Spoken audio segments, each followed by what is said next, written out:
Ibinigay ko di ba ang lahat-lahat sa'yo? Pinabayaan mo akong matuliro at malito sa mga ginagawa ko. Ngunit sinagtan at ako'y iyong niloko. At paborito mo akong paglaruan na para bang stop toys na binabatok-batukan. Pinabayaan, pinahirapan ng aking puso. Nagpatali naman ako kahit paano. Ang aking anino ay laging nasa iyong tabi, na pwede mong yakapin sa bawat sandali. At nanatiling na sa'yo'y nagmamahal. At kahit ano ay hindi pinagbabawal. Ngunit umapaw at napuno ang balde, na kapag natapon hindi na mababalik muli. At sa sarili lagi akong nag-iisip, bakit ang mukha mo hindi mawalay sa aking isip? Ngayon, wala ka na. Lahat sa akin ay naglaho na.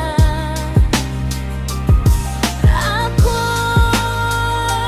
nag-iisa. Paano na kung wala ka na?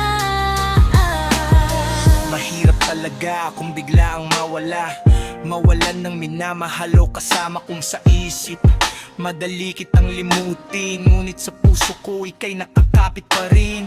Kahit piliting maghanap ng iba, ikaw talaga ang pinapangarap ko sa tuwina. Masama ba ang magmahal ng isang katulad mo? Sabihin lang sa akin ang hindi magkaganito, na para bang na-hypnotize mo ang aking mata, na ang bawat oras ko sa'yo ay palagi nang nakatuon. Ang panahon maging sa maghapon, saglit lang hindi makita para akong sinisipon. Pero ngayon, aking sinta